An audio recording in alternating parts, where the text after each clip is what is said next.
Hey everybody. Here's something some of you might find interesting. This is a Danish Krag Jorgenson. Now, the Krag Jorgenson is a well-known rifle in the US. It's not that well known in SA, although the Boers did have some Krags during the Anglo-Boer War. Now, this is a 1889 model. I think this gun was made in about 1910. And the Danish Krag was Denmark's service rifle from 1889 until 1945. It differs from the American Krags, which were Norwegian Krags, and the Boer rifles were Norwegian as well. So the magazine opens to the side, and you drop the rounds in there, and then you close it up. Where the American Krag or the Norwegian Krag, which is also the South African Krag, opens to the side. Same concept, it just opens to the side instead of forward. Other than that, very similar. This one's been sporterized, unfortunately, but it is what it is.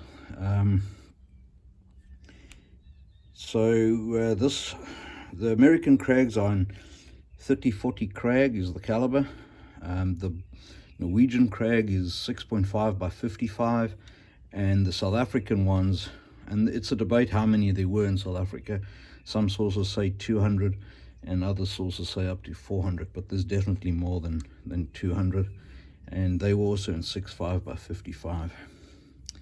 So yeah, this one, the Danish ones, they were in 8 by 58R, which is completely obsolete. And so anyway, this rifle belongs to a lady in Florida. She brought it to me, wanted to know what it was, and wanted to know the caliber.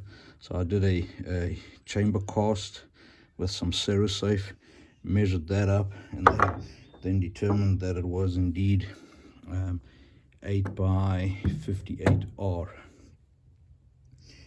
Then she came and said she wanted to shoot it, so I got to make her some ammo. And that's where the fun and games start. So there's no case that's close to it. The case head, the closest is 4590, which is a straight wall cartridge. You got to size that down in about 5 or 6 different steps and anneal them and turn the rim down.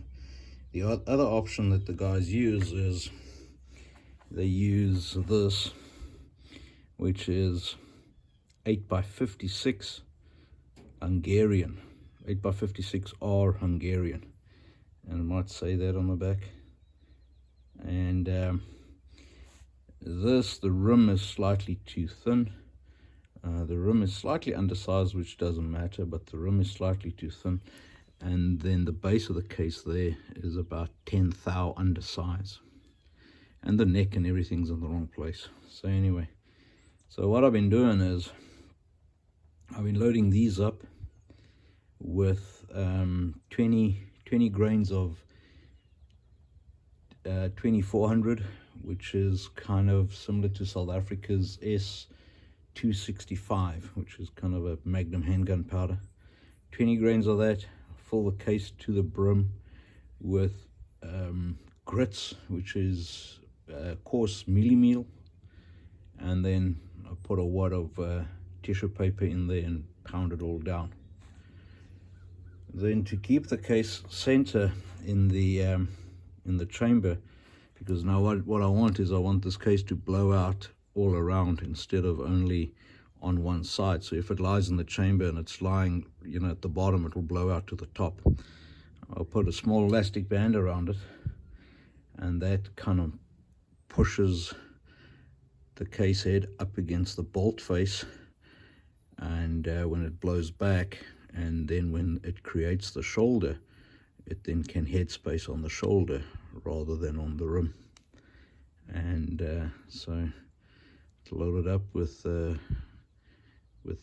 mealie meal. Funny thing is, when you fire these to fire for them, it smells like you got burnt pup on the stove. But anyway, and then after after firing it, fireforming it, it looks like that. So it's created a definite shoulder there. You can see where the old shoulder was, and then you won't see it on the video, but it's slightly blown out there, just taking up the 10th thou that it's undersized over there, and it's kind of even all round, and the elastic band you know, created that. So just to look at where we've come from to where it's gone, and there you go. So next step is to deprime them, clean them, load them up with rifle powder, and then put a bullet in it, and 110-year-old rifle can shoot again. So you'll see the shoulder, it's got a very long shoulder. The original case has blown it forward and pulled the neck back. Anyway, be good. Talk again. Bye.